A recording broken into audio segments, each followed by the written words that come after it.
Madame, Monsieur, bonjour. Merci de nous rejoindre sur RTI2 pour votre magazine de la mi-journée. On garde le contact.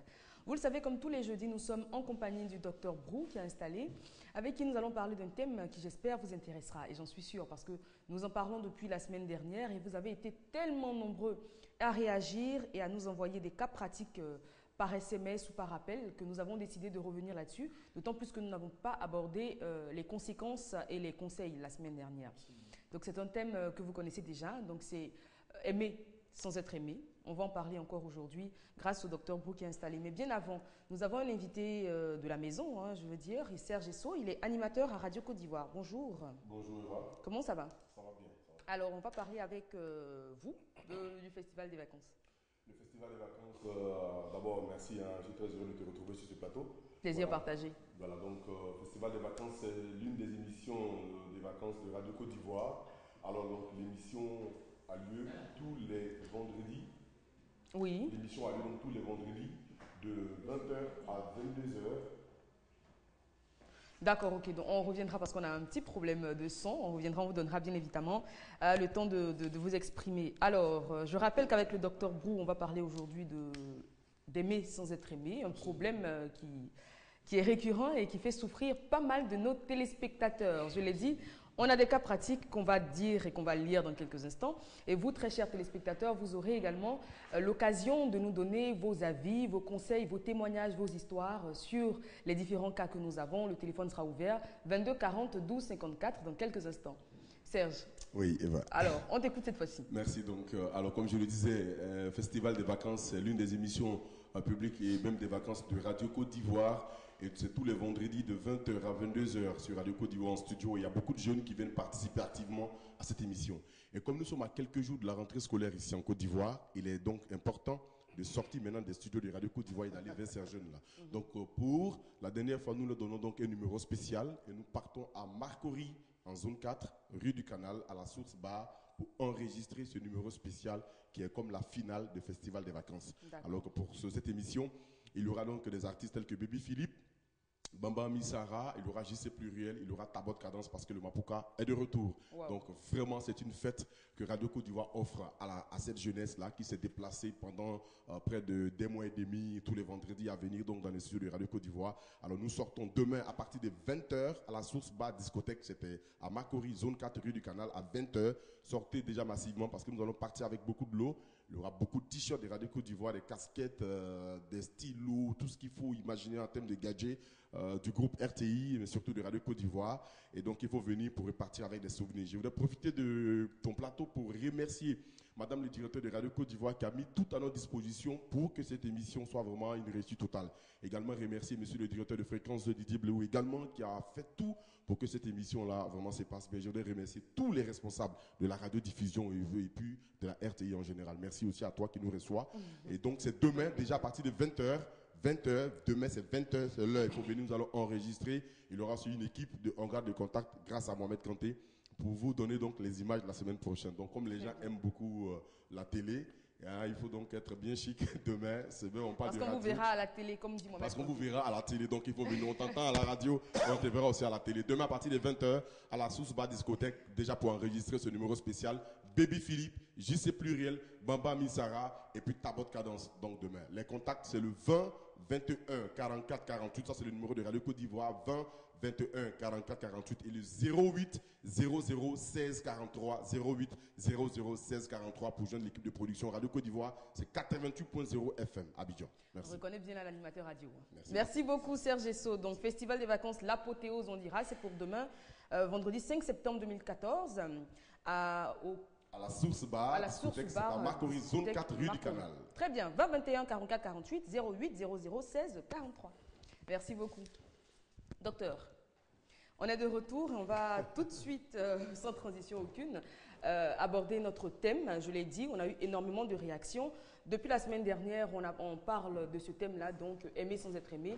La semaine dernière, on a parlé des causes. On a dit notamment que le désir de maternité et l'âge chez la femme font que souvent elles se mettent dans des relations sans véritablement être sûres de leur partenaire. On a parlé également de l'appât du gain, donc de ces gens-là, filles comme garçons, parce que c'est dans les deux sexes. Donc filles comme garçons qui se mettent en couple avec des personnes qu'elles n'aiment pas forcément, mais qui ont des moyens et qui leur en donnent également. Alors, ce sont les causes, entre autres. On a parlé de mariage arrangé entre familles et tout. Mais on a parlé surtout des signes pour comprendre que l'autre, quand il ne nous le disait pas, parce que certaines personnes étaient honnêtes et avaient la franchise de nous dire carrément « je ne t'aime pas », mais l'autre côté étant plus amoureux, on décide de se mettre quand même dans cette relation. Alors, quand cette personne nous fait croire qu'elle nous aime, comment reconnaître un amour fin? Oui, on en a déjà parlé. On a parlé très rapidement, on a parlé de disponibilité. Donc, quelqu'un qui vous aime, il est disponible pour vous. On a parlé également d'attention. Quelqu'un qui vous aime, il est attentionné. On a parlé de protection. Donc, quelqu'un qui vous aime, normalement, vous protège, ne doit pas vous violenter ou vous exposer, etc., etc. Donc, je pense qu'on devait normalement aller aux conséquences. Mais avant, oui, on va y arriver. On rappelle pour ceux qui n'étaient pas avec nous la semaine dernière. On rappelle cela. Donc, il y a le manque d'attention, il y a le manque de respect. Par exemple, quelqu'un que vous ridiculisez en public, quelqu'un que vous injuriez en public, ou même en privé, des propos parfois orduriers, allant même jusqu'à insulter les parents de la personne. C'est un signe manifeste qu'on n'aime pas. Parce que l'amour, c'est aussi le respect. Là où il n'y a pas d'amour, il n'y a pas de respect. Très bien. Alors, on va passer tout de suite au premier cas. Bonjour, je souhaite conserver mon anonymat. J'ai 22 ans et je suis en couple depuis 7 mois avec un jeune homme de 27 ans. Je suis folle amoureuse de lui, mais je ne suis pas rassurée par son comportement. Et là, on va parler de disponibilité dont vous avez parlé. Absolument. Il ne m'appelle jamais, ne m'envoie jamais de messages, ne demande jamais à me voir. Mais quand je l'appelle, il répond. Quand je lui envoie des messages, il répond également. Et quand je demande à le voir, il est toujours présent et disponible quand j'ai un problème. Ce qui me dérange en fait, c'est que l'initiative ne vient jamais de lui. J'ai fait une fois 2 semaines sans l'appeler, il ne m'a pas appelé. Et quand on s'est revus, c'était comme si on s'était vu la veille, il ne m'a pas fait de remarques sur mon absence. Bon, c'est un sujet, c'est un peu difficile, mais ce que je veux dire, moi je doute un peu. Je doute un peu. C'est vrai, peut-être c'est la personnalité de l'individu qui ne communique pas suffisamment, mais de là à faire 2 semaines à ne pas du tout appeler, je pense que beaucoup de personnes seront unanimes pour dire que lui-même n'est pas très sûr de sa relation. C'est vrai, on a parlé du fait qu'il y a des gens qui n'ont pas la capacité ou bien les habitudes de communication qui sont un peu gênés, qui ont honte. Donc, qui ne peuvent pas dire peut-être à leur partenaire « je t'aime », etc., etc. Mais de là à ne jamais prendre d'initiative, ce que je crains, c'est que si cette relation se poursuit, cette dame va souffrir dans le couple. Ça, c'est certain. Alors, on a parlé de disponibilité. Apparemment, ce monsieur est très disponible pour elle, mais à condition que ce soit elle qui fasse le premier pas. Elle dit que quand elle l'appelle, il décroche. Quand elle voit des messages, il répond. Quand elle demande à le voir, il est encore présent. Mais l'initiative ne vient pas de lui. Est-ce que ça peut être son caractère? Non, je pense que la disponibilité aussi, c'est vrai, il y a le caractère, mais la disponibilité aussi doit être venir de chaque côté. C'est-à-dire que, vous savez, dans la vie de nos amitiés classiques, nous tous, si vous êtes toujours en situation de demande à un moment donné, vous êtes gêné. Quand bien même que votre vis-à-vis vous donne, quand bien même qu'il est disponible, quelquefois il vous dit, dès que tu as un problème, tu m'appelles. Mais lui ne vous appelle jamais pour savoir comment vous allez si vous avez un problème. À un moment donné, ça vous gêne. C'est frustrant. Pas de nouvelles, bonnes nouvelles. Oui, mais c'est frustrant. Pas de nouvelles, bonnes nouvelles. Dans ce genre de cas, je pense que ça ne marche pas. Bon, quand c'est ma soeur, on peut se taquiner pour dire de toute façon, si je ne t'ai pas appelé, que tu ne m'as pas appelé, je suppose que ça va. Quand c'est les parents, plus ou moins. Mais pour des amoureux, entre guillemets, en général, 2 semaines, comme elle a donné, je pense qu'il y a matière à réfléchir. Parce que mon inquiétude, même si c'est son caractère, je suppose, et qu'il ne change pas ce caractère, et que demain il se met en ménage, elle va souffrir. Parce que c'est son habitude, il ne prendra aucune initiative. Donc du coup, à un moment donné, elle sera évidemment blessée et frustrée. Donc, ne va plus prendre le devant et le couple va mourir. C'est exactement ça. Alors, donc, ou bien, ce que je peux lui demander, le monsieur, si il estime qu'il l'aime, c'est de faire des efforts, de prendre des initiatives. C'est la meilleure manière, c'est un des grands signes. Comment il lui demande alors de prendre ses initiatives? Mais je suppose que s'il ne prend pas tout souvent les premiers pas, elle peut quand même discuter avec lui. Mais je constatais que c'est vrai, tu es disponible quand j'ai besoin de toi. Tu m'aimes bien, enfin c'est l'impression que j'ai. Mais j'ai constaté, ça me frustre, que tu ne prends pas d'initiative tant que je ne demande pas. La preuve, c'est qu'on a fait 2 semaines, on ne s'est pas vu. Il a fallu que je fasse la démarche. Je vais en savoir. Si la personne dit c'est un peu mon tempérament, c'est pour te dire, bon, moi ça me met mal à l'aise. Je souhaiterais que tu fasses un effort parce que ça risque de me poser des problèmes. Et puis certainement avec la discussion, les choses pourront sortir. Très bien. Deuxième cas. Bonjour, je suis Madame T. J'ai rencontré mon mari et nous nous sommes mariés moins de 5 mois après. Ça a été vraiment le coup de foudre. Nous avons aujourd'hui 2 enfants de 5 ans et 2 ans, mais nous ne nous aimons plus. Je sais qu'il ne m'aime plus, et moi non plus, je ne l'aime plus. Mais comme nous sommes mariés à l'église, nous ne pouvons pas divorcer. En plus, les enfants sont trop petits, il n'est pas heureux, et moi non plus. Que faire? Oui, je pense qu'il y a quelque chose qui est sorti qui nous interpelle, le coup de foudre.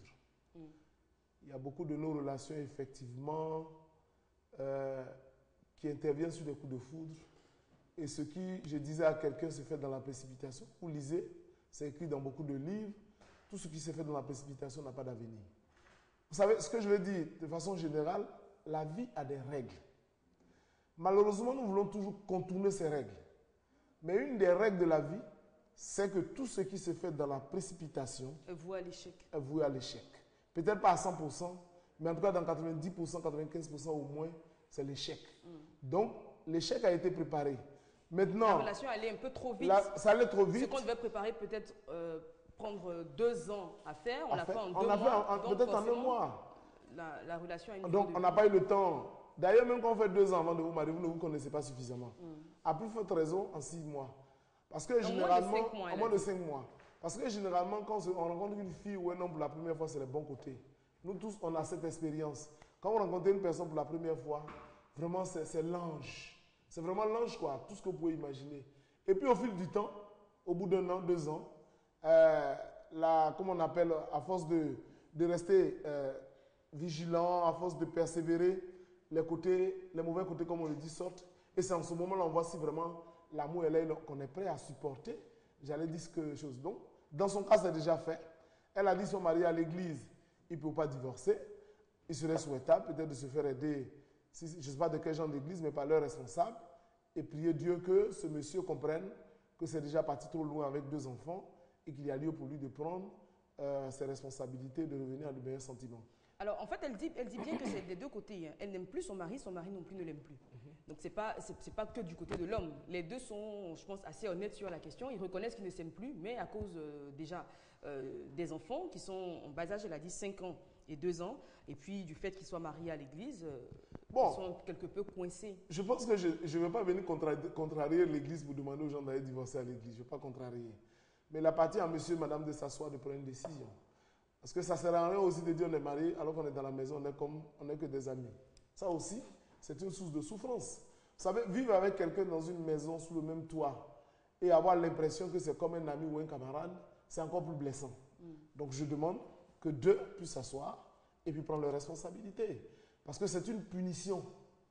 À la limite, je me demande quand un dit je t'aime plus et vice-versa, ça veut dire que même peut-être sur le plan intime, il n'y a plus rien. Et j'ai dit toujours ce qui fait qu'on dit qu'il y a un mariage entre une femme et un homme, c'est la sexualité. S'il n'y a pas de sexualité, ce n'est pas un mariage. C'est comme parenté. C'est pour ça qu'on dit de ne pas aller à les parents parce que c'est devenu l'inceste. Donc, maintenir une femme dans une telle situation et un homme dans une telle situation, en général, les hommes vont toujours se débrouiller pour aller se gérer comme ils le disent. Ailleurs. Mais la femme, dans sa conscience, et c'est elle qui le dit, je suis mariée à l'église, je ne peux pas, va souffrir. Et je vous assure que c'est des dizaines de cas, moi j'en rencontre au quotidien. Effectivement, il y a des couples qui sont ensemble parce qu'ils ont fait pas mal d'années et que... Surtout qui se sont mariés à l'église. Voilà, on estime qu'on ne peut pas faire autrement, qu'on s'accommode de la situation, on n'est pas heureux, elle est assez lucide sur la question, elle dit il n'est pas heureux et moi non plus. Ben, ou bien il y a 2 alternatives, c'est pour ça que je dis ils doivent s'asseoir. Ils peuvent se faire aider. Vous savez, dans la vie d'amour, c'est une construction. C'est une construction, c'est un processus.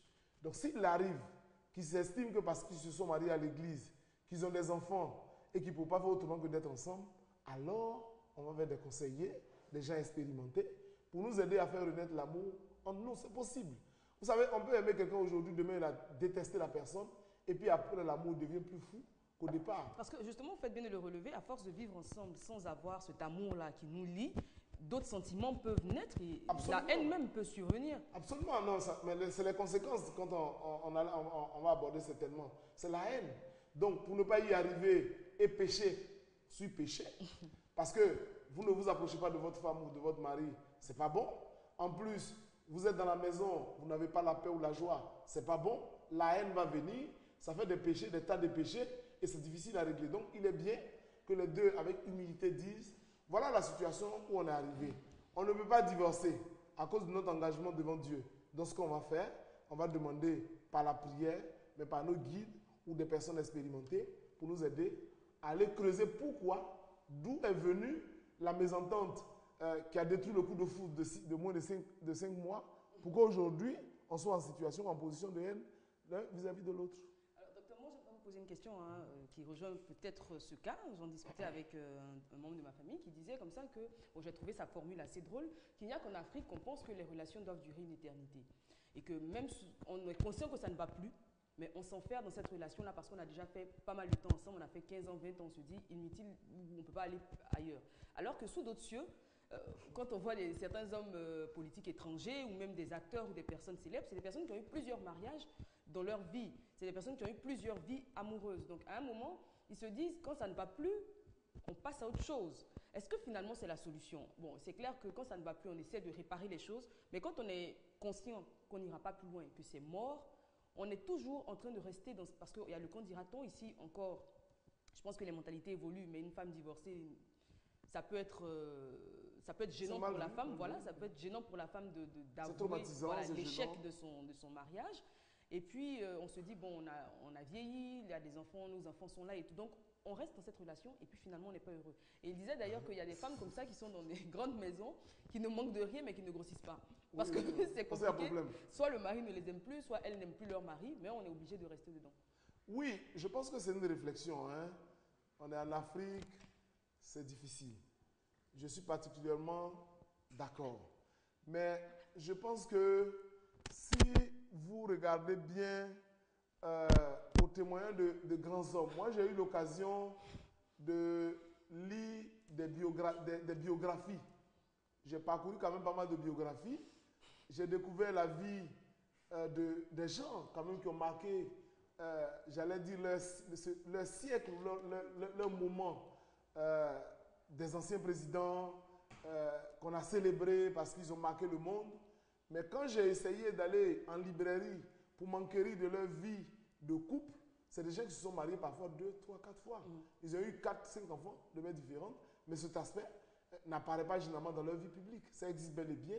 Et je pense que pour moi, c'est toujours douloureux quand, dès lors qu'il y a mariage et enfant, c'est vrai, c'est toujours douloureux. Mais on se pose toujours la question, ça sert à quoi de se détruire? Parce que moi, ce que je sais en rencontrant des gens, les gens sont dans les couples. On n'est pas en train de faire la promotion pour faire les divorces. Loin de là. Je ne supporte pas ça moi-même du tout. Mais en même temps, les gens sont là, ils ne vivent pas. À cause de mes enfants, ils maigrissent. En tout cas, c'est l'enfer. Il y a des maladies. Il y a des maladies. Vous êtes stressé. Vous êtes stressé. Vous allez avoir l'hypertension artérielle. Vous allez avoir l'ulcère. Toutes sortes de maladies. Vous n'êtes plus à l'aise pour travailler au bureau. Finalement, vous ne vivez plus. Or, Dieu nous a mis sur cette terre pour vivre. Et moi, je veux vraiment vivre. Donc, je pense qu'à un moment donné, il va falloir s'asseoir. C'est malheureux de le dire et de prendre ses responsabilités. Ou, à cause de notre engagement par rapport à la religion, pour ceux qui sont engagés dans les religions, par la crainte de Dieu, on ne va pas le faire. Donc, on va essayer de voir comment on peut arranger. Mais à la limite, si ce n'est pas possible, malheureusement, c'est ce qui est en train de se passer. On est en train de rejoindre les autres cieux que vous n'avez pas cités. Mais je veux parler de l'Occident, on est en train de les rejoindre. Et de plus en plus, ce sont des situations malheureusement que nous vivons. Tout à fait. Alors, je rappelle que le téléphone est ouvert à 22 42 54. N'ayez pas peur de nous interrompre. On est tout de suite, hein, on a hâte d'entendre vos différents points de vue.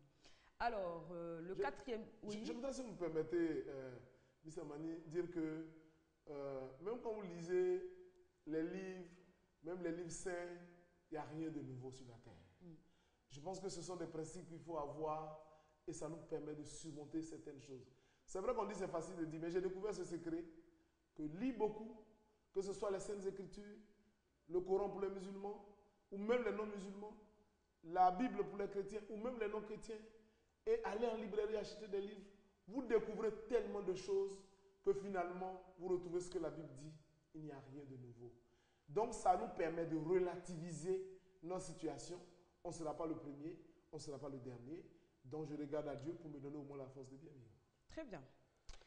Troisième cas, on va y aller tout de suite. Alors, le troisième cas, bonjour, je suis Mylène, j'ai 26 ans et je sors avec un homme de 38 ans. Malgré qu'il soit marié, je suis follement amoureuse de lui, je l'aime plus que ma vie. Alors, il dit qu'il m'aime aussi et qu'il n'aime plus sa femme et qu'il va la quitter, mais depuis 1 an, il ne le fait pas. Je suis perdue. Je pense que j'ai déjà... On en a parlé ici J'ai plusieurs déjà fois. répondu à cette question. Mademoiselle, si vous nous suivez, si le monsieur est marié et qu'il dit qu'il va divorcer pour vous, n'y croyez pas. Parce que s'il divorce pour vous épouser, il va vous laisser un jour. La réponse est Mademoiselle Anne-Marie nous appelle du Bénin. Allô? Allô, oui, bonjour madame. Oui, bonjour mademoiselle Anne-Marie. C'est madame c'est Anne-Marie. Madame? Oula. Oui, donc on revient. Je pense que ce sujet, moi personnellement, en tant que docteur Brou, personnellement, ma position elle est claire là-dessus. À la limite même rigide. C'est-à-dire, tu ne peux pas être en situation d'homme ou de femme mariée et puis aller promettre à une jeune fille, je vais divorcer pour toi. Et de rêver à ça. Il y a beaucoup de jeunes filles qui rêvent à ça. C'est des rêves inutiles. Pour la simple raison que l'expérience nous a montré, tout à l'heure, je suis en train de vous dire, lisez les livres. Et puis, demandez aux parents, demandez aux anciens, ils vont vous le dire. Il n'y a rien de nouveau. De la même manière, je préfère quelqu'un qui est marié, qui est honnête pour dire, peut-être j'ai des désirs, je vais sortir avec toi. Ça encore, c'est discutable, en fonction de nos éducations et autres. Mais dire que je vais laisser la femme que j'ai épousée pour toi, ce n'est pas la vérité. Parce que s'il divorce cette femme-là, demain, vous serez à la justice en train de divorcer. C'est clair. Il n'y a pas de débat là-dessus. On conseille à mademoiselle Mylène donc de se retirer de cette Soit elle veut rester dedans pour des raisons qui lui sont propres. Elle dit je l'aime plus que ma vie. Bon, ça veut dire, enfin, aimer plus que sa vie, ça veut dire qu'on ne vit plus. Bon, c'est son choix. Mais moi, c'est mon analyse. Elle a le choix, elle doit décider. D'accord. Madame Ba nous appelle de Marcory-Remblay. Allô? Allô? Oui, bonjour Madame Ba. Oui, bonjour madame. On vous écoute. En fait, je voulais intervenir sur le sujet. Oui. Depuis la semaine dernière, je suis vraiment enchantée.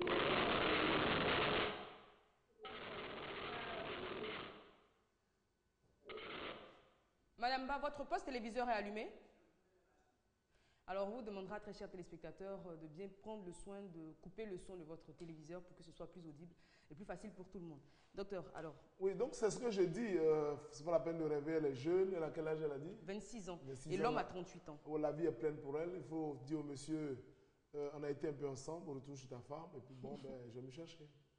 Ça doit être une décision difficile à prendre pour elle, mais je pense qu'il Non, n'y a pas... je pense trop que de- c'est ce que je suis en train Il de n'y a pas matière à dire. discussion. Il faut être réaliste. Soit elle accepte sa position de maîtresse et, Et elle, puis se de met cesser bien, de se voilà, plaindre. elle se met bien en tête que le monsieur ne quittera pas son épouse pour elle. Et je donc, n'encourage elle pas connaît, d'ailleurs à la voilà, quitter. elle connaît sa place, elle sait qu'elle n'a pas d'espoir dans cette relation ou elle nourrit de l'espoir qui sera forcément Il déçu. n'y a pas de débat. Il n'y a pas de débat, c'est ce que je veux dire. Ou bien vous plaisez là. Ça arrive. Je ne condamne pas. Moi, je ne suis pas là pour juger ou condamner.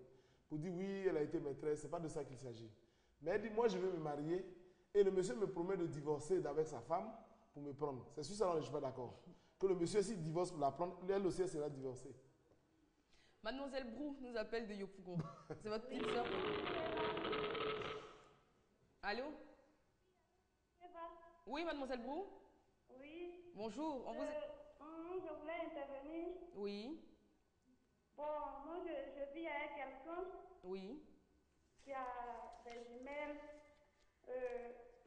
Et on vit ensemble, ça fait pratiquement 5 ans. Mhm.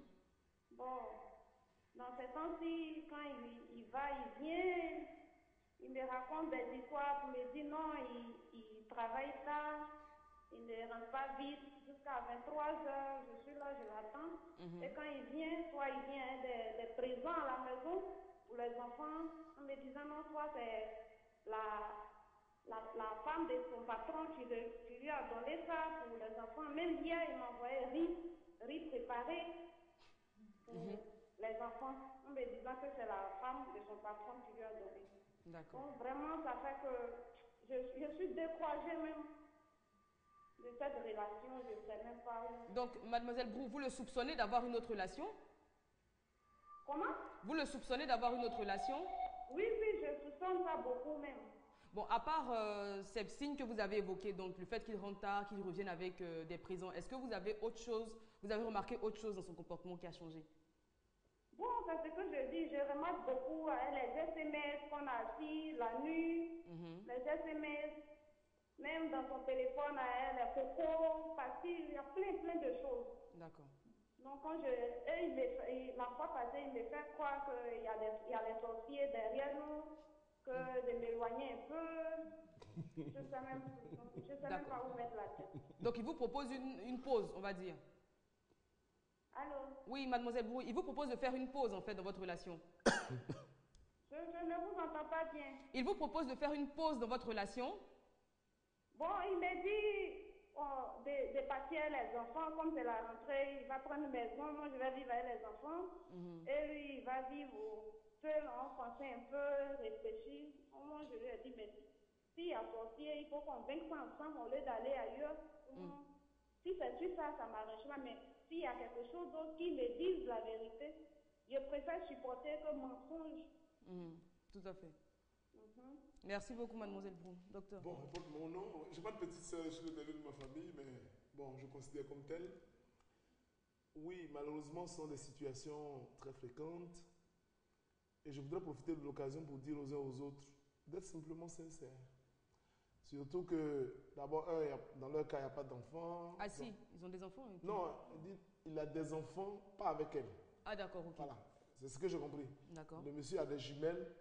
Il vit avec, mais ce n'est pas des enfants qu'ils ont eu ensemble. Donc, il n'y a pas d'enfants qui les lient. Apparemment, je pense qu'ils ne sont pas mariés légalement. Je demande au monsieur de lui être clair.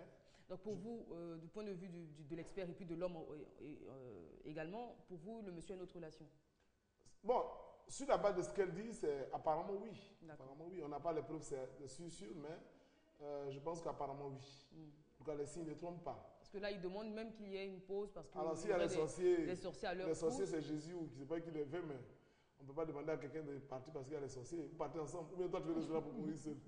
Donc, je pense qu'il est mieux. Vous savez, la vérité, parfois, ça blesse et ça détruit. Et elle a dit, elle préfère savoir la vérité, qu'il soit catégorique. Donc, je pense qu'il est bien, il est bien de lui dire, bon, peut-être que je ne ressens plus rien pour toi. Dieu merci, on n'est pas allé plus loin que ça.